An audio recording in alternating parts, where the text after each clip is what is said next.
Nice. Oh, thanks, Jennifer. Recording in progress.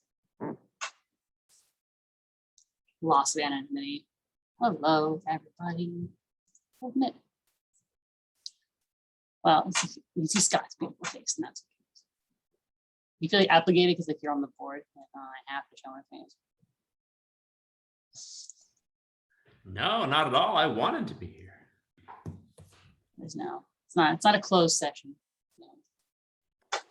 I can share screen, right? Yes. Yes. Yes. Cool. So give about, I think, people a few more minutes to, get home and whatever it is they're doing. And I know there's at least 2 people who told me they're going to be here, but they also have small children. So I know, when you have small children, can't always be able to run time. Hi, Lou. And Megan and Doreen and my parents. We'll still count them in the numbers. That's 2 people.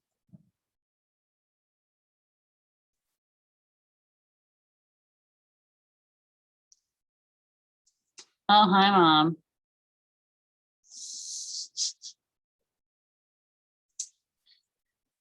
Good Lord.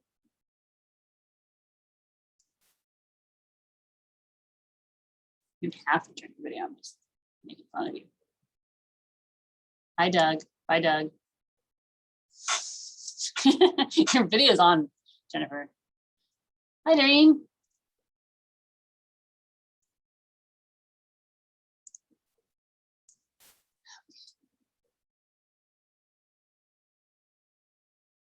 So, Jennifer, whenever you think I should start talking about death, I'm happy to start talking about death. People. Now let's go.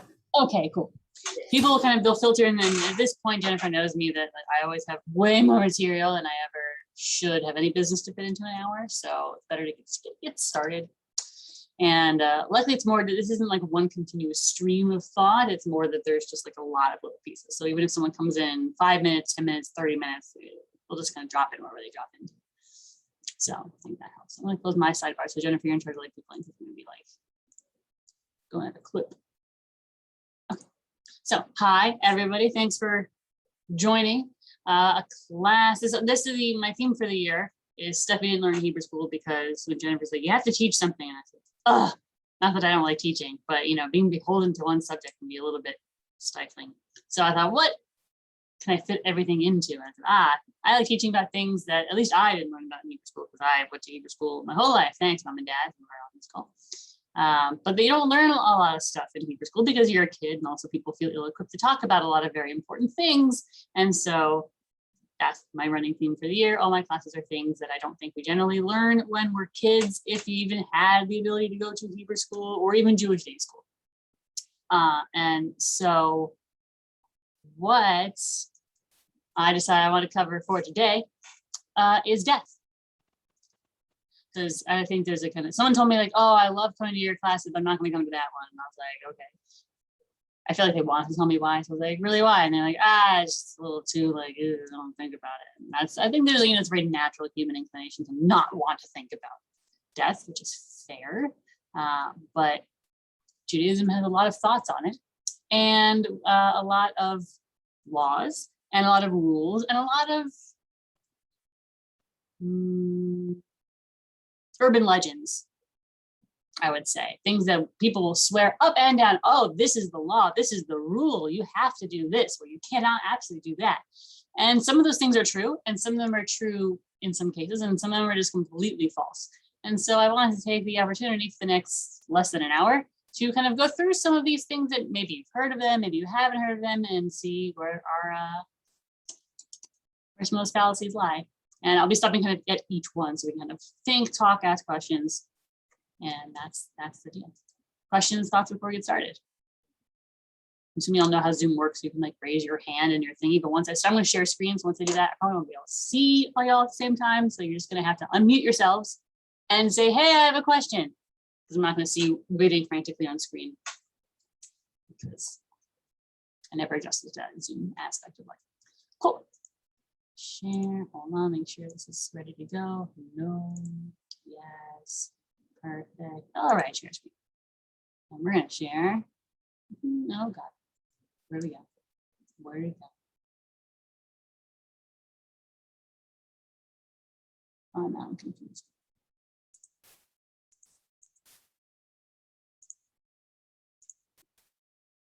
Okay, we can do this. I swear to God, I've literally done this every. There we go. It's just share. All right, welcome to my computer. Thanks, Jennifer, for the round of applause. I swear I am a millennial. Okay.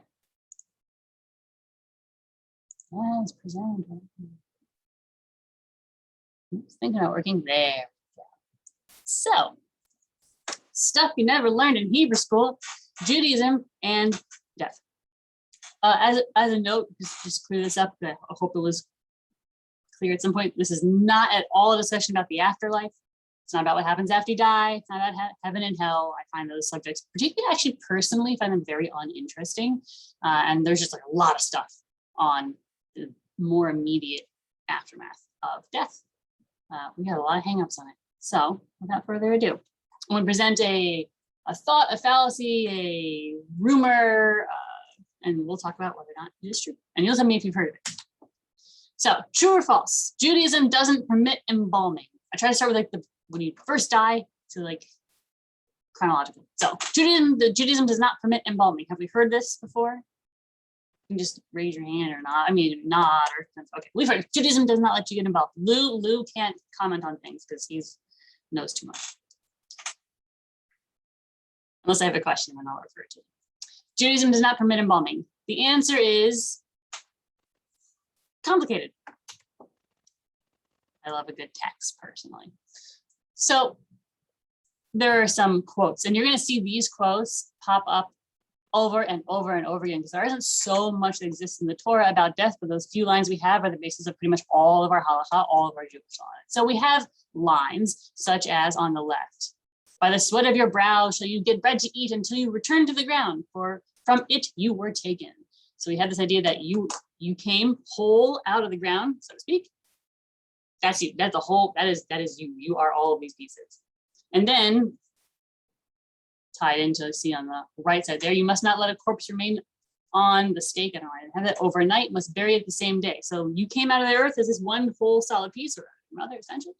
And that's why you should go back in. So the idea of, like embalming, which involves, there are many different forms of embalming, but the short version is they're going to remove blood and they're going to replace it with chemicals to keep you from decomposing, which happens almost instantaneously as soon as you die, because that's just what bodies do when they are no longer alive, is they decompose.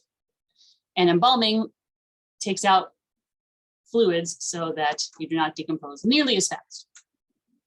So these are the basis for our laws about not embalming. And indeed, there is halakha that says you can't embalm.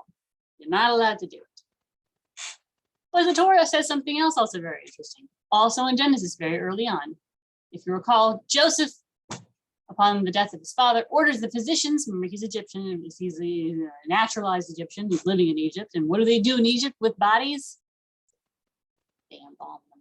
That's really the first techniques of embalming we really see developed by the ancient Egyptians. Joseph lived around them. We see it in our own Torah. And Joseph ordered the physicians in his service to embalm his father, and the physicians embalmed Israel.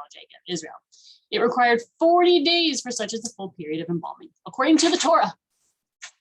So on the one hand, we have a prohibition against embalming because as soon as you come out, the way you come out of the earth, we got to go back into it pretty much immediately. But then you have Joseph embalmed one of our patriarchs. So who's right? Was Joseph wrong? Did he do the wrong thing? Was he bad? I had to reference Rabbi Maurice Lamb, who's kind of the authoritative opinion on the Jewish way in death and mourning. It is thick and it is very, very technical, but if you have any questions about traditional Jewish practices regarding death, this guy is the authority. So how do we reconcile this? Not allowed to embalm, but then sometimes we embalm. And Rabbi Maurice Lamb says, the guiding religious ideal in regard to embalming is that a person upon Their demise should be laid to rest naturally. There should be no mutilation of their body, no tampering with the remains, and the handling of the body, no handling of the body other than for religious purification. We're going to get into that later. Disturbance of the inner organs, sometimes required during the embalming procedure, is strictly prohibited as desecration of the image of God, because we are all created in the image of God, but B'Tselem Elohim. And so if you're going to mess with the body, you are messing with the literal image of God. The deceased can in no way benefit from this procedure. Okay. He has a really interesting take on this in terms of a kind of the theological view of embalming. He says it's not a sign of respect to make life like a deceased person, because a lot of times for embalming, non-Jews, why are you embalming? You're embalming for a viewing. You're embalming so that the remains can be viewed. Different Christian traditions do this. But as Jews, we do not at all permit viewing. Do some Jews do it? Yes, but it's not at all, it's not allowed, it's not permissible, and it's very uncommon. He continues, the motive for embalming may be the desire to make of the funeral a last gift or lasting memorial, but surely mourners must realize that this gift and this memorial are only illusory. Embalming seeks to create an illusion, and to the extent that it succeeds, it only hinders the mourner from recovering from their grief. It is, on the contrary, an extreme dishonor to disturb the peace in which a person should be permitted to rest eternally. He really, I think, puts very nicely the traditional Jewish view on embalming, that we don't, the idea of like, oh, we need to preserve this body so it looks the way they look when they were alive. It's not a Jewish way of thinking about death. It's not a Jewish way of thinking about how we treat the body of someone who's died, and it doesn't benefit anyone. However, there are several exceptions to the general prohibition of embalming, and they are when there's a lengthy delay in the funeral service, then it becomes mandatory. And I feel like Luke could probably chip in when we're done with the list here. When the burial is to take place overseas, and I do believe anytime a body is going to be transported on an airplane, I believe there's a requirement for embalming, and when a governmental authority demands it. There are times when there are actually regulations that it is required. Yeah, I mean, I feel like Lou, you have some knowledge on this. Rabbi? Please. I don't know about overseas shipment, but I can tell you that in the United States, if a body is being shipped from, let's say, Houston to St. Louis, just to pick two cities, it doesn't necessarily have to be embalmed. What we try to do at our funeral home is basically pack it in ice.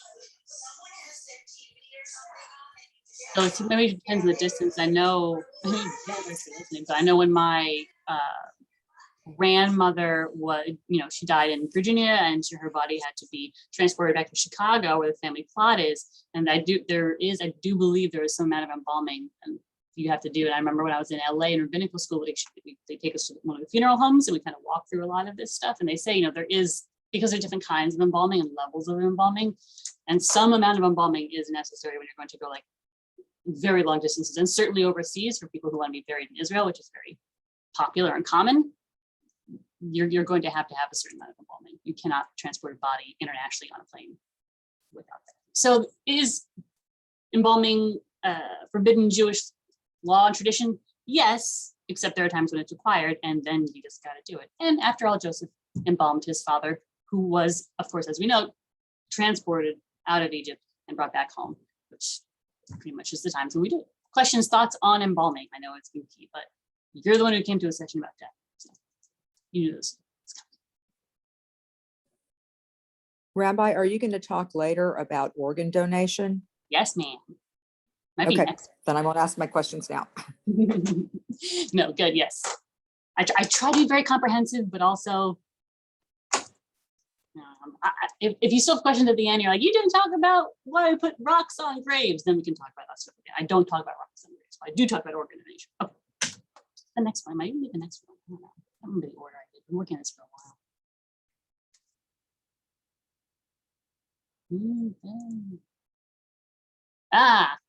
True or false, there is a secret Jewish burial society. You've heard this? I'm seeing faces, so that's mildly amusing. No, not you, Lou. It's half true.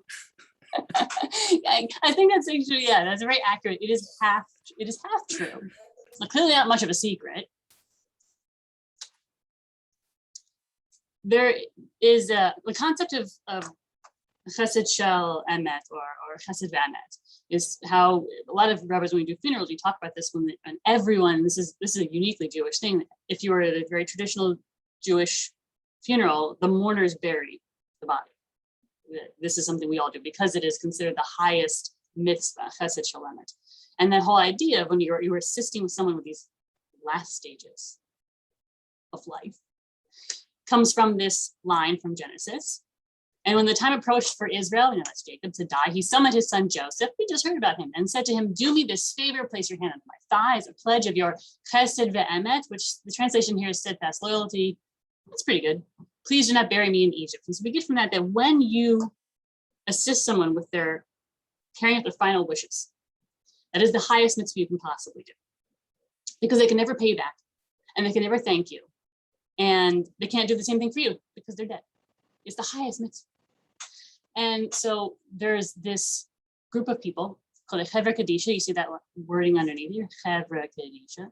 You know we're in Aramaic land because Kadisha ends with an aleph, and words don't end in alephs in Hebrew. So if you see words ending in alephs, next time you say it Kaddish, you'll see it in there. Words ends in alephs, you know you're in Aramaic land and you left the land of Hebrew. So also should help you mentally date this. This is not Torah. This is ancient, but not biblical.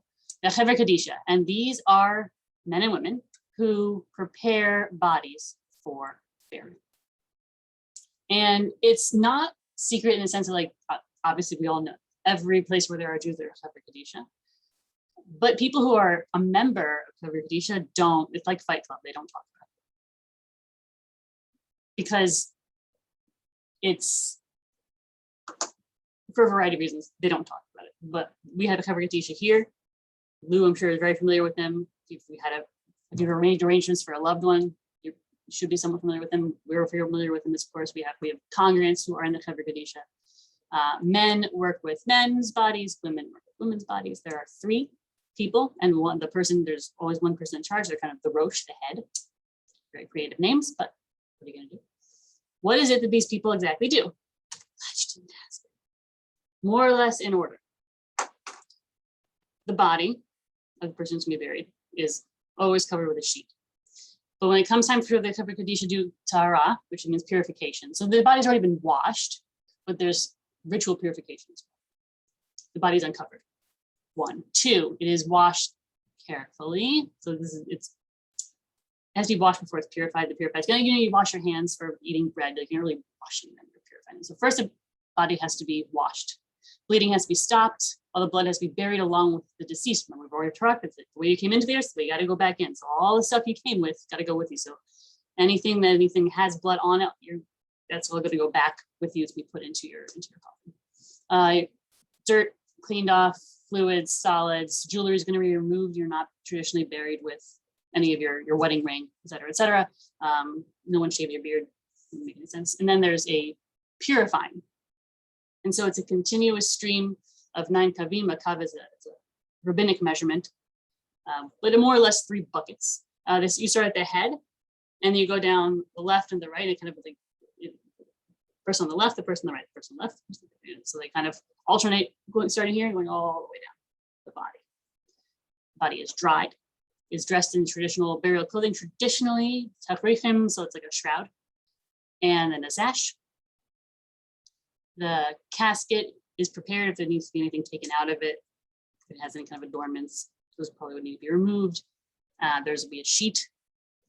And if the person had a talit that they used in life, that would be with them, with one corner cut off, because it's not going to be used for prayer anymore. It's not a kosher talit. And there's also this idea in Judaism, we don't want to insult the person who has died by saying like, oh, hey, look, you could be doing mitzvot, but you're dead. We don't like the idea of insulting dead people in Judaism. And then the casket's closed. And this is what the Chevra Kadisha, short version, do. Louis. Question or comment, if I may. Mm-hmm.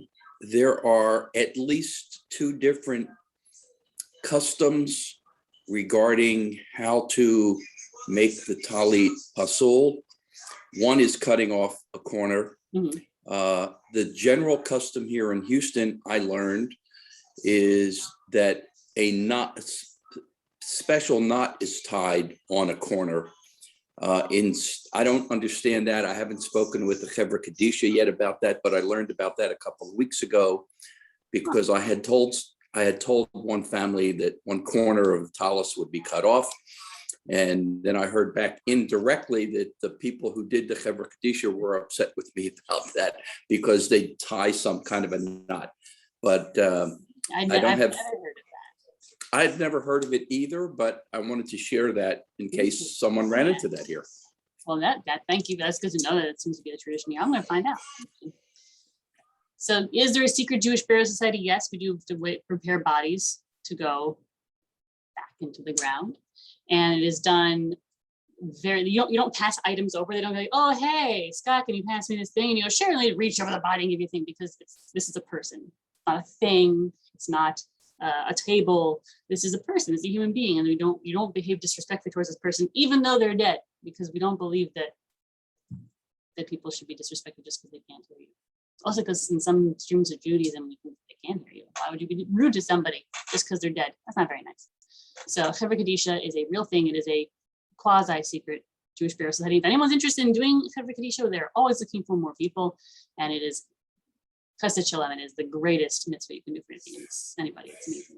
Amazing work. Very holy work.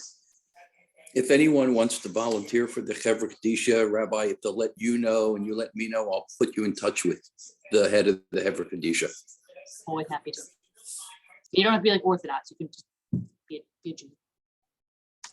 A lot of Beth Yeshurun members have participated in Chevra Kadisha. We do. We have quite a number. Now for Doreen's comment, thoughts. Very common thing we've heard. Judaism does not permit organ donation. Have you heard this? Many of us have heard this.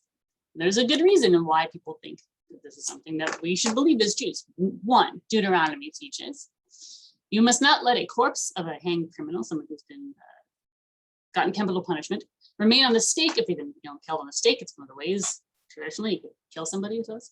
But you have to bury them the same day. So, same day. You can't take time to mess around. As soon as you're gone, you're gone. So we can't be messing around. We have this bottom quote. Again, this shall be looking very, very repetitive.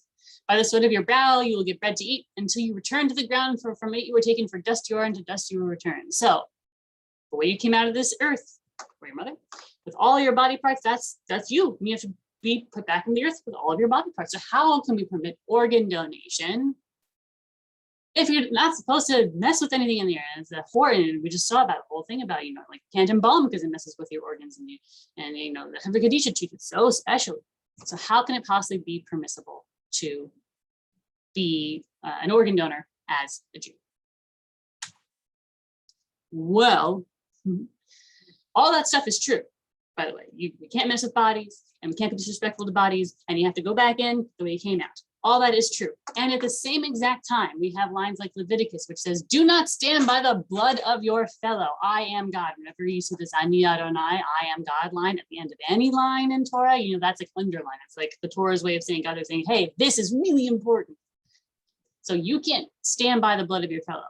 Meaning, if I know somebody is dying or somebody could die, and I just did it, oh, wow, that's really unfortunate. No. You're not allowed to be, there's no innocent bystanders in Judaism. You're not actually actively trying to help people and who need help. You're not doing what you can do to help people who need help. You're part of the problem. Shulchan Aruch. Now this fast forward to about the 16th century. Shulchan Aruch is really how we get all of our practical laws for how we actually are practically Jewish. It says, someone who has a dangerous illness, it is a commandment to break Shabbat for them. That's like a capital crime, by like breaking Shabbat. You can't break Shabbat. That's the most important thing. Yes. And if someone has a dangerous illness, you are commanded to break Shabbat for them. And if you hurry to do this, it says you are praised. And if you ask about this, meaning if you're like, well, I don't know, hold on, let's slow down because it's Shabbat. We can't just, how sick are they? No, they're a murderer. Our rabbis say that if you know someone has a dangerous illness, their life is in danger, and you don't immediately and unquestionably break Shabbat for them, it's like you're killing them. So all that stuff about, yes, the holiness of the body, and you have to go back into the earth the way you came out of it, et cetera, that is 100% true. And what can kind of push off those rules? What can suspend those rules? Saving a life. The Talmud is a funny little, it's a Talmud being a Talmud. Rabbi Yeshurun ben Manasseh says, it's stated in Torah, the children of Israel shall keep Shabbat, to observe Shabbat, which is a really weird line. It comes from Exodus. He's saying that's a really weird line. What does it mean? You must keep Shabbat to observe Shabbat. So Rabbi Shimon ben Manasseh asks, why would it say that? Well, it must mean the Torah said you should desecrate one Shabbat on behalf that you will live to observe many Shabbatot. So you can even do something as serious as desecrating Shabbat if it means saving your life so that you'll be able to do many, many more Shabbatot. It's only logical. That's very nice. Shmuel says, and this is such a funny thing, he's like, if I would have been there among those sages who debated the question, I would have said that my proof is preferable to theirs. So you're basically saying that guy is not so, it's good, but mine's better, which is hilarious. It's really Talmud, I think it's funny, but I'm a rabbi. He says, my proof is preferable to theirs, which is, you shall keep my statutes and my ordinances, which a person shall do and live by them. He's bringing up a quote from Leviticus as his proof text. And now he's going to explain why it's a good proof text. He says, not that they should die by them. They should live by my ordinances. You should keep my statutes, God says, and you should keep my ordinances, God says, and you should live by them and not die by them. In all circumstances, one must take care not to die as a result of fulfilling mitzvot. So is it good to keep Shabbat? Yes. Is it good to keep a body whole and to bury a body whole? Yes, but not at the expense of people's lives. So Judaism would be anti-organ donation, except for the fact that organ donation saves lives. And so the debate really comes down to, when can you harvest organs? There's a debate of, when does brainstem death, is brainstem death, when it is brain death? That's a whole thing. I'm not getting into that right now. That is a debate. And there's, your heart, you need to live, lungs, kidneys, liver. There's a debate about, what about corneas? Like, can I donate my corneas? Can someone donate their corneas? You don't need corneas to live. Skin. You don't need skin to live, though I would argue if you're burned over a whole big swaths of your body, skin actually does prevent you from getting infections, which could kill you. So that one's probably a bit of a debate. So yes, organ donation is very, very Jewish. And even other than, of course, it's always the most Haredi of the Haredim, sure, yes, but I mean, even the most Orthodox folks they make great inroads in that community, trying to kind of show them all of this, and they have very large numbers of even live organ donation, not to mention postmortem organ donation among even very religious Jews. So we are pro organ donation. Doreen, did that help answer your questions? Yes, thank you. Any other questions? Anybody convinced to be an organ donor now? Hopefully you're already an organ donor, but if you're ever I don't know, just so you know, it's very Jewish. We're very pro organ donation. Let's see what we did when it happened. So oh, my absolute favorite of all of them. You can't be buried in a Jewish cemetery if you have tattoos. How many of you told your teenagers this? Did it work? Yeah, well, there you go. So clearly is a threat, in effect. But is it true? Can you be buried in a Jewish cemetery if you have tattoos? This is probably the most common question I get or comment I get about people say with absolute certainty, well, I mean, you can't be buried in a Jewish cemetery if you have tattoos. There's two things at play. One, can you get tattoos as a Jew according to traditional law? And then, can you be buried in a cemetery? Well, I'm sorry if you have, and I'm not judging people with tattoos and simply telling you what traditional law is. It is 100% true that you can't get tattoos according to Jewish law. It all comes from literally this one line in Leviticus in the Torah, which says, you shall not make gashes in your flesh for the dead or incise any marks on yourselves. I am God. Ani Adonai. So that's, it's a serious one. Okay, but that's not tattoos, all right? That's about scarification, or you can't carve, because that was a common thing in ancient societies, and in some societies, even in modern times, when someone dies, you kind of literally will make marks in yourself. This is something we see in lots of places. And it seems like that's what the Torah is talking about. You can't do that. You can't put gashes in yourself in a memorial. But the Mishnah, so the rabbis in the first 200 years or so of thinking about the Torah and saying, okay, but like, what does this really mean? They are the ones who really kind of put a bow around this. And they say, one who imprints a tattoo by inserting a dye into recesses carved into the skin. So using the Torah, they're saying, what does the Torah mean? It means this. If you imprint a tattoo by inserting a dye into recesses carved in your skin, you get lashes. That's the punishment. You get whipped. And if one imprinted on the skin with a dye but didn't carve, it would be carved and an imprint. I mean, like, that's fine. They kind of make it a lot lighter. Like, well, it's not so terrible. It's not so terrible. And Rabbi Shimon even says, like, well, as long as you don't write God's name on yourself, you're fine. All this is to say that, according to the traditional read of Jewish law, which I think is pretty accurate, yeah, tattoos are a no-go according to Jewish law. And where does it say you can't be buried in a Jewish cemetery?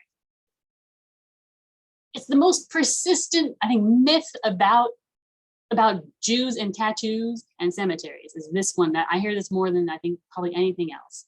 Can't be buried in a Jewish cemetery, you have a tattoo. Well, Dorian, I got good news for your kids, because there's no proof. It's nowhere. Of course you can be buried in a Jewish cemetery. But yeah, people are buried in Jewish cemeteries who've done way worse things than get tattoos. If we booted people from Jewish cemeteries because they didn't follow the Jewish laws, a lot of our cemeteries would be empty. Following the rules is not the thing that gets you in or gets you kicked out. Oh, this person ate a cheeseburger. Out they go. We will talk about, who gets in, who does not get in momentarily. But tattoos, no, it's tattoos. Like, should you get them? I talk to kids about this because the teenagers always want to know if they can get tattoos. Like, oh, I can get a tattoo. I'm like, oh, don't tell your parents. Rabbi Fort said you can get a tattoo. Rabbi Fort did not say you can get a tattoo. Rabbi Fort says you'd be really good if you didn't get a tattoo. Is it as bad as murder? No. Is it worse than a cheeseburger? We could debate that. But you can be buried in a Jewish cemetery? Yes. Does Rabbi Fort want you to get a tattoo? Not ideally. Have we heard the you can't be buried in a Jewish cemetery with tattoos thing before? Has anyone heard that one? Yeah, right? Yes. It's a common one. I'm sorry if you have tattoos and I just insulted you. But the good news is you can be buried in a cemetery. It's Jewish. You're welcome. Questions, comments, thoughts, counter sermons? Oh, I get spicy from here on out. Cremation is not allowed in Jewish law. You've heard this one before? Like, we get this one as rabbis a lot, because one's asked to do funerals a lot. Well, this is where Rabbi Fort turns into not being so nice.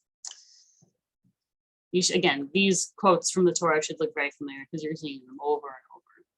Genesis, by the sweat of your brow shall you get bread to eat until you return to the ground from it you were taken. You came out, this is the way you came out of the ground. And we know you got to be put back in the way you're taken out. Behold, you must not let a corpse remain on the stake. I don't mess up this translation. You should not let a corpse remain over in stake overnight. You must bury it the same day. Bury it. And so from this, we get these rules about whole body burial, specifically not cremation. But wait, there's more. Maybe there's alternatives. The Rambam writes in the Mishnah Torah, here's a quote: one digs caves in the earth and then hews a niche in the side of the cave. One buries the person there with their face upward and then returns the earth and the stones. One may also bury in a wooden coffin. It was, we say, where were our patriarchs and most of our matriarchs buried? Machpelah. They weren't really buried. It was very common actually in ancient times, especially in the desert. You have a underground, you make a slot, put a body there and leave it there for a year and come back and you'd have bones and you'd bury those. But not cremation, not burning. a body into ash and bone remnants and other such pieces. And the Rambam says, also you can bury in a wooden coffin. And I brought some quotes from some very big name Jewish figures with other options. But what are the options they give you? What are the alternatives? They say, please, Rabbi Yehuda Hanassi, who kind of is the great redactor, he put together the Mishnah. What he wanted for himself, he says, please remove the lower boards from my coffin that my body may decompose directly into the ground. And we know that in Israel, a lot of times when you're buried directly in the ground. In America, I don't know anywhere that actually it's legal to not have a coffin. Everywhere I've ever been, you have to have a coffin. In fact, everywhere I've ever lived, just because of the kind of ground, you actually have to have a cement. Is the term coffin, Lou? Help me out here. Cement coffin around the regular coffin? What you're talking about is an outer burial container. Yes. Excuse me.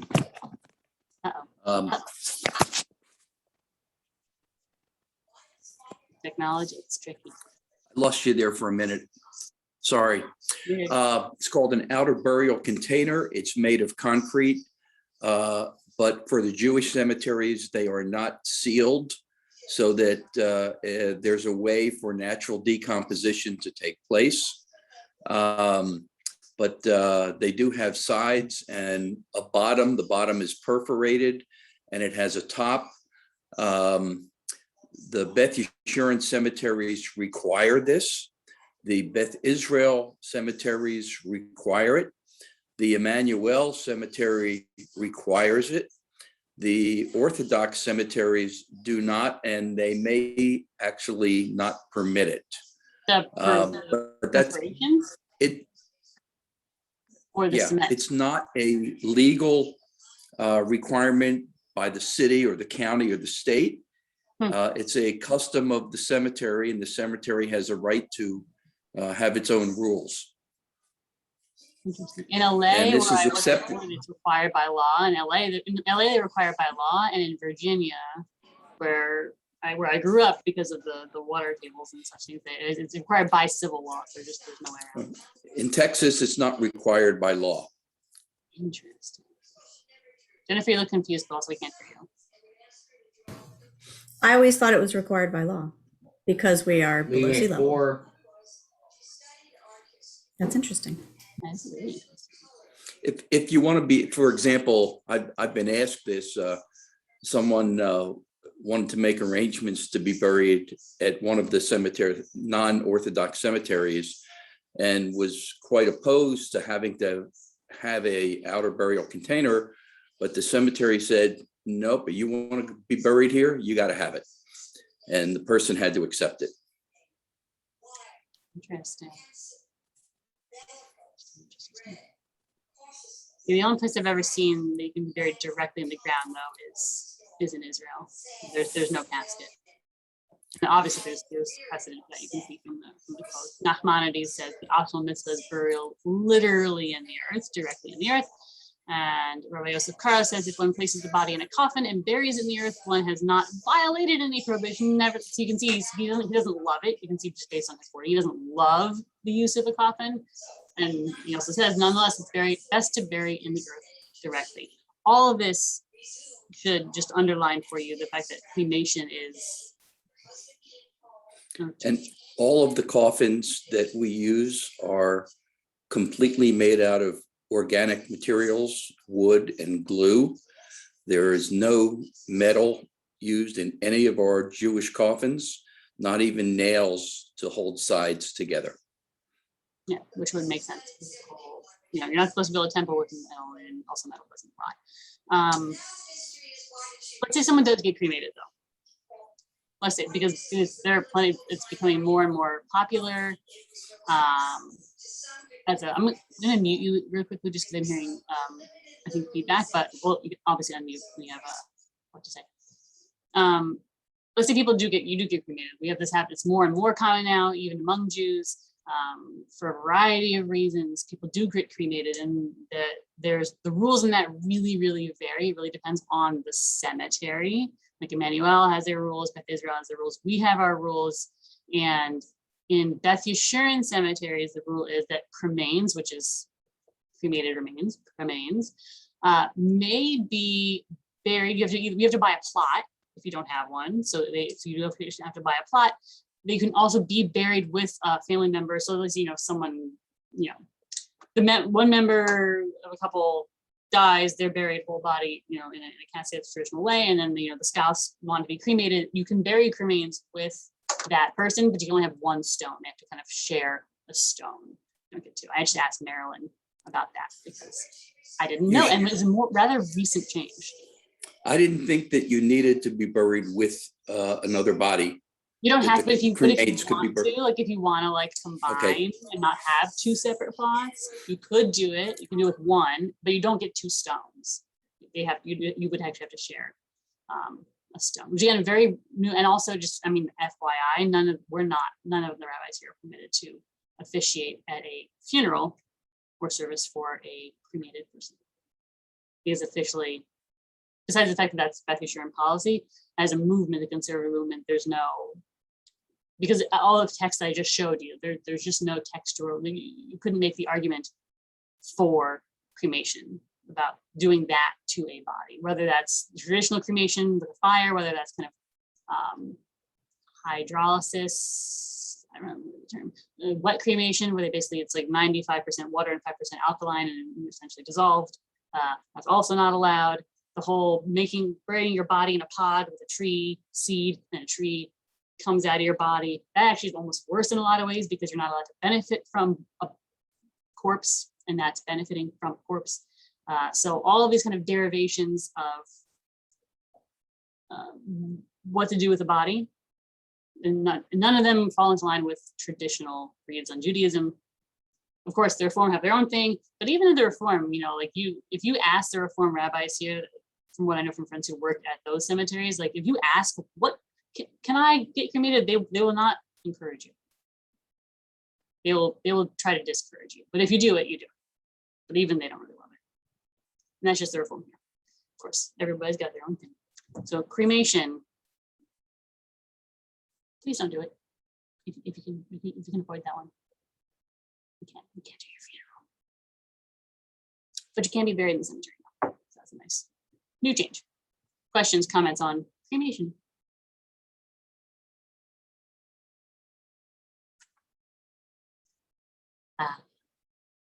Non-Jews, this is the last one. Non-Jews can't be buried in Jewish cemeteries. Have we heard this? Have we not heard this? No, it's not. A mixed bag. When might this actually happen? You might think so why would a non-Jewish person ever be buried in a Jewish cemetery? Well, there's several instances. Perhaps, in this, I feel like probably the most common, you're a Jew and you're married to a non-Jew. And most married couples, when they die, they're so married when they're dead, they want to be buried together. Then you would have a non-Jew who wants to be buried in a Jewish cemetery.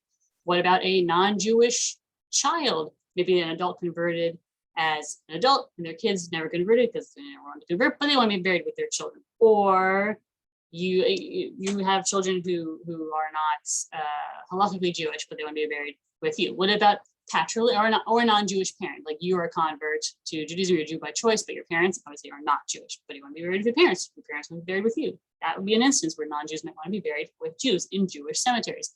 This is another big part. Patrilineal Jews, so Jews who have people with a Jewish father and a non-Jewish mother. So according to the Reform movement, they're Jewish.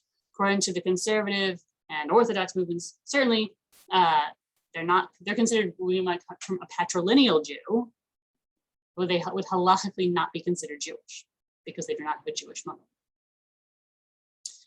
Someone with an incomplete conversion. So they started the conversion process, perhaps they did the classes, but they never went to mikvah, or they had their hatafat dam or their circumcision, but they never went to mikvah, or you've done part but not all. You said the declaration, but you have incomplete conversion. Started the conversion process, but you didn't finish. And then there's also people with non-halacha conversion. So someone who did a reform conversion, a man went through a reform conversion and was not circumcised or had no hatafat dam, so halachically would not be considered a convert, because hatafat dam or circumcision, whichever applies to your personal bits, is required according to halacha for men. Or I guess if anyone didn't go to the mikvah for their conversion. That would be considered, but their whatever movement or whatever people oversaw their conversion said, yeah, they converted and they consider themselves a Jew, but halachically they would not be considered Jewish. So there are many instances where you might think, hey, actually there might be non-Jews who want to be buried in Jewish cemeteries.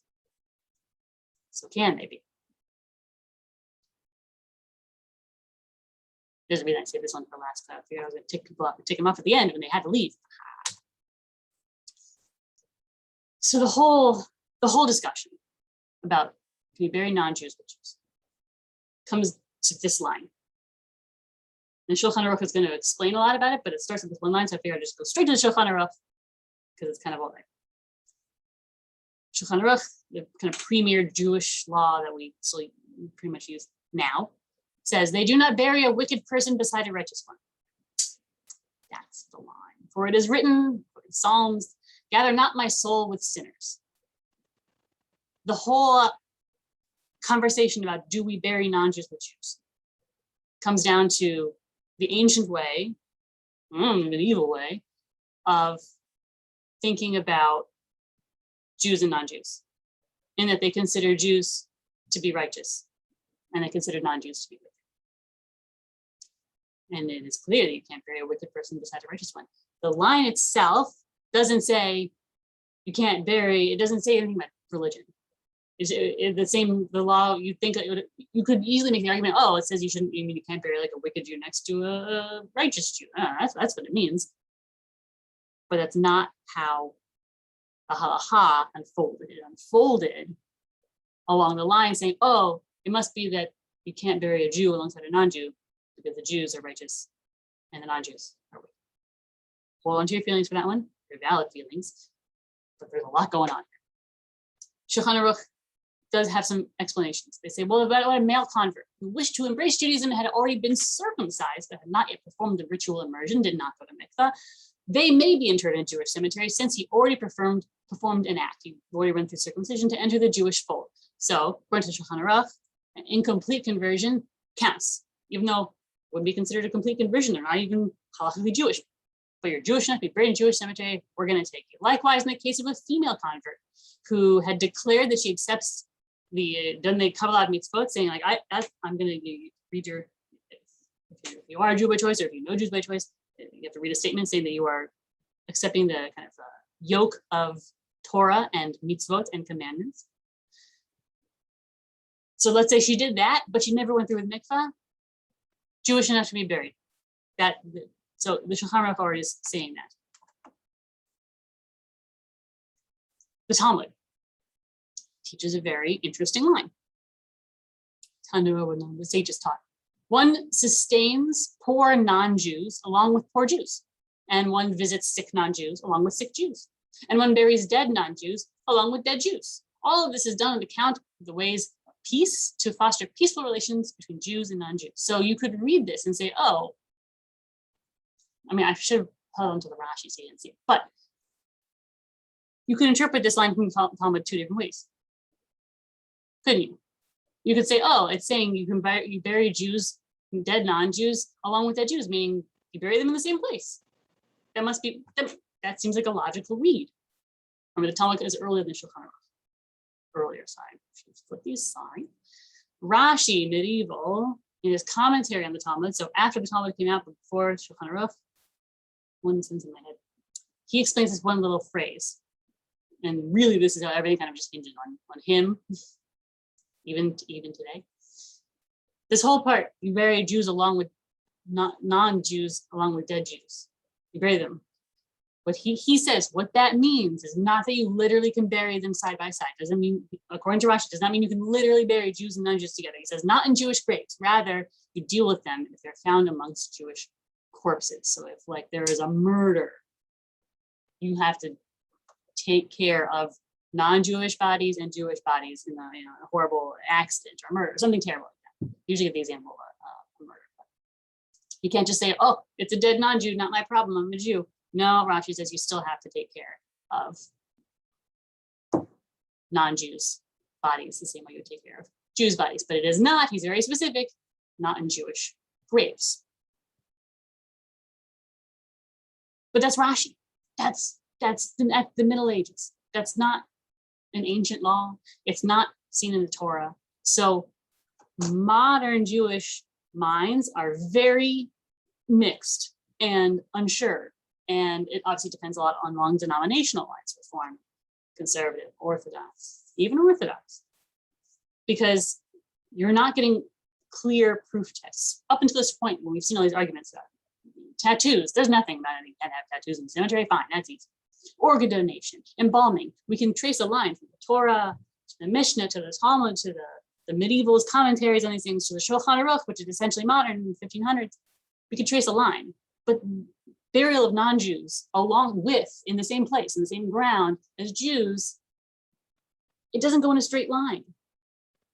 And your proof texts don't come from Torah or even really from Talmud. It comes from commentaries on Talmud, like one medieval guy. It's very complicated. So I bring you probably my best summation by an Orthodox rabbi, Rabbi Shmuel Yanklowitz, who's, I like him. He says, arguing that this is his language, arguing that Gentiles can be buried in a Jewish cemetery, but with some fencing for separation is an easy halachic solution that may have already been adopted. Rabbi Shlomo Zalman Auerbach also suggested a halachic mechitza is enough to separate a Gentile person's gravesite within a Jewish cemetery. These legal authorities suggest that either fencing 10 tefachim, tefach is a handbreadth, high, or a separation dalet amot, arm length. Even without fencing would be fine. Rabbi Daniel Wolf, a prominent modern legal scholar, suggested that we can dig 10 tefachim deep. 10 tefachim is about, I don't know, 3 feet-ish, more or less. You could dig about 3 feet down, put cinder blocks or stones underground. And this virtual underground halachic mechitza would not even be seen. This may be the most appropriate solution to avoid any alienation or sense of separation within the family. Because when who ends up being, when we have these conversations about when a non-Jews being buried alongside Jews, it's when they're their family. Like, this is your child, this is your spouse, these are your parents. The separation, generally speaking, the separation is there, one might argue, for the deceased, not as a separation for the living visitors. And so Rabbi Yanklowitz, I think, points out the last thing we'll say on this, and I forgot we were going to one other really. I'm gonna end on the bigger splashy note. This is the second most splashy thing we're going to talk about. There are places, there are cemeteries that will allow for non-Jews to be buried in alongside Jews, but they're going to put they have put a path, and there's one side where non-Jewish thoughts will be buried, or non-Jewish family, etc., separating them. Some places will actually do that. They will actually bury it underneath the ground. They'll put a kind of a row of cinder blocks. Or even I've seen, like bricks.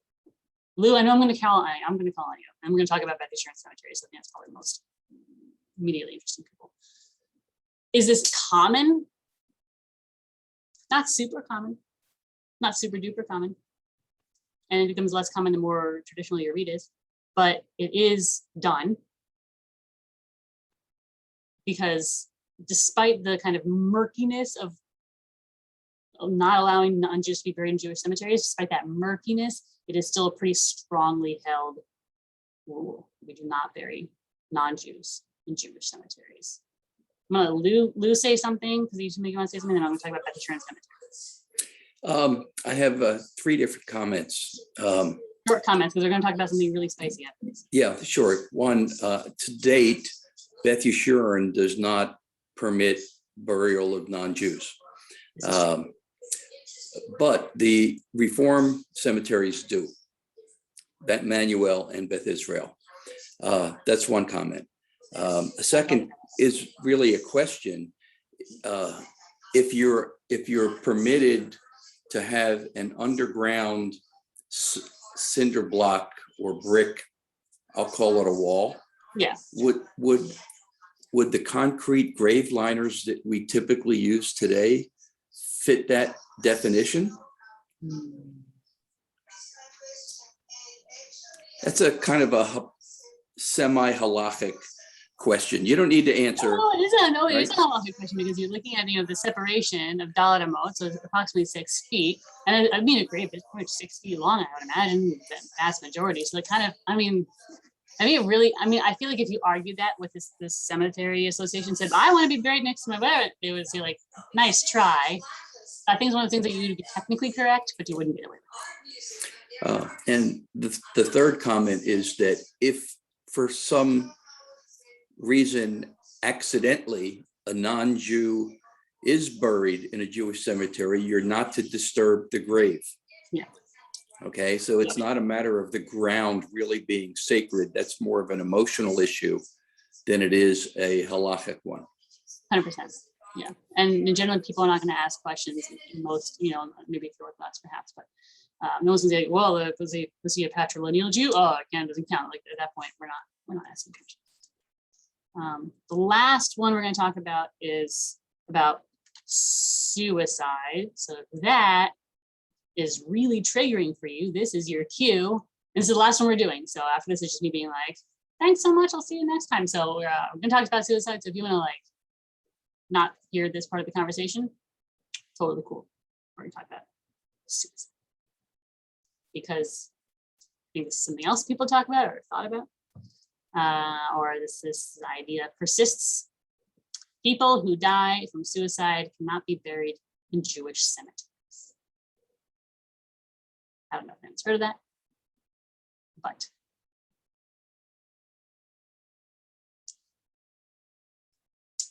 another very complicated one. But we're going to do it. It'll be simple, I think, once I explain it. Again, this is rough to read, depending on who you are. So take care of yourselves. Shulchan Aruch. So 1600s. This is essentially a modern Jewish law. Shulchan Aruch says, one who commits suicide intentionally is not attended to at all, and one does not mourn for them, and no lamentation is made for them, nor does one rend their garments or bare the shoulder in mourning for them. But one stands for them in the line of comforters, meaning to comfort the family members of the person who's died, and one recites over them the mourner's blessing, and whatever brings honor only to the living may be done.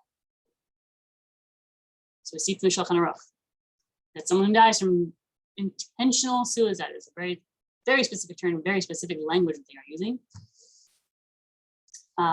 does not get a burial. And the only things we do for them are for the living, to comfort them in this time. I can't argue because your life is seen as a gift from God, and it's not yours to take. So the Shulchan Aruch says, you stole something. You murdered someone. That's kind of classic Jewish thinking. And I can't pretend like that's not what it says in our laws. It does. But our legal minds were also nuanced. So Shulchan Aruch says, only 2 simanim later, a minor who appears to die from intentional suicide is considered as though it were done unintentionally. They say, you're a minor, you can't make these kinds of decisions for yourself, but you're not a completely sound mind, you're a child. So even if it seems like someone has died from suicide, as a child, like, that doesn't count. That doesn't count as suicide. That's not really suicide. They died from an accident, they died from something else. So no, of course we bury them. We do what we all think.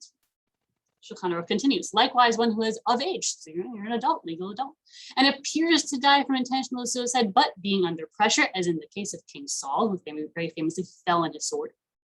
The law is that not a thing is withheld from him. So Shulchan Aruch, after saying all the stuff it said about intentional suicide, says, well, but if you're under some kind of pressure, and they point to King Saul as an example, that no, that's not what they mean. They're like, that's not what we mean. That's not really suicide. That's a person who's under so much pressure, and so many outside forces weighing on them, or even internally so much weighing on them. That doesn't count. They died from being under such pressure. They had all these other things going on.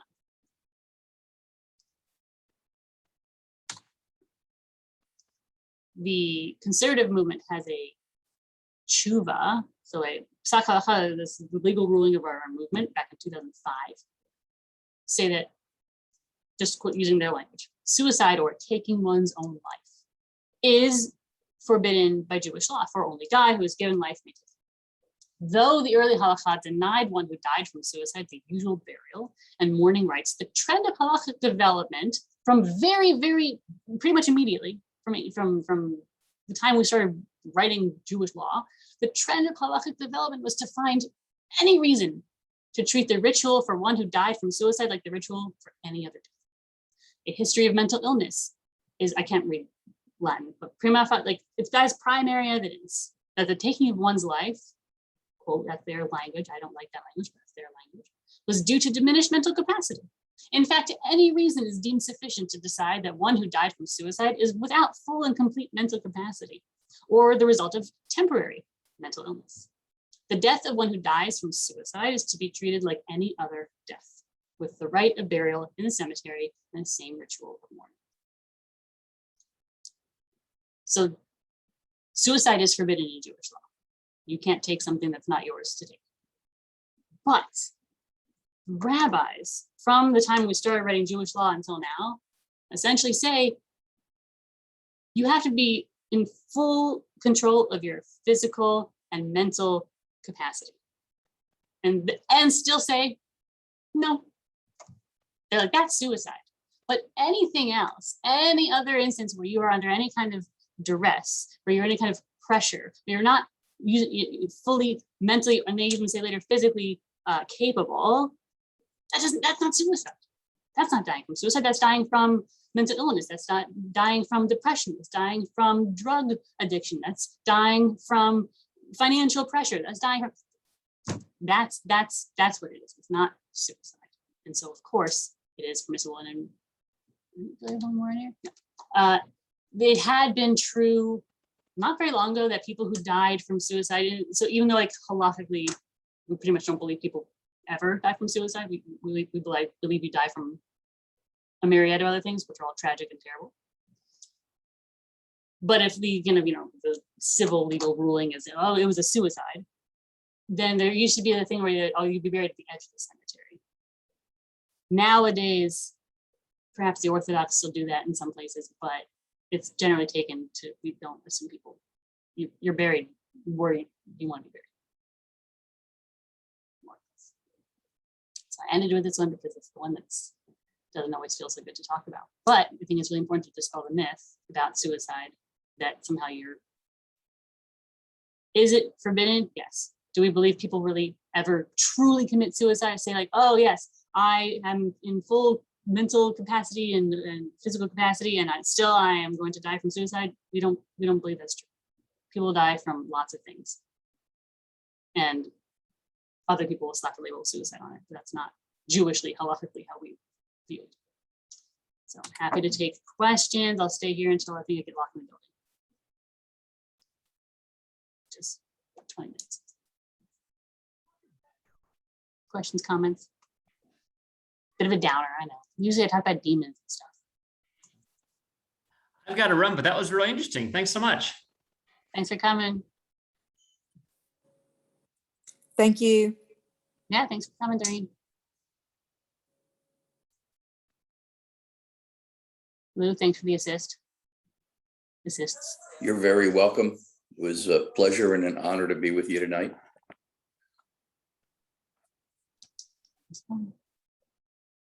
Wait a second. There I am. Hi, Mom. Hi, thank you very much. You're Have a good- welcome. We'll be seeing you next week. I'll see you next week. All right, good night.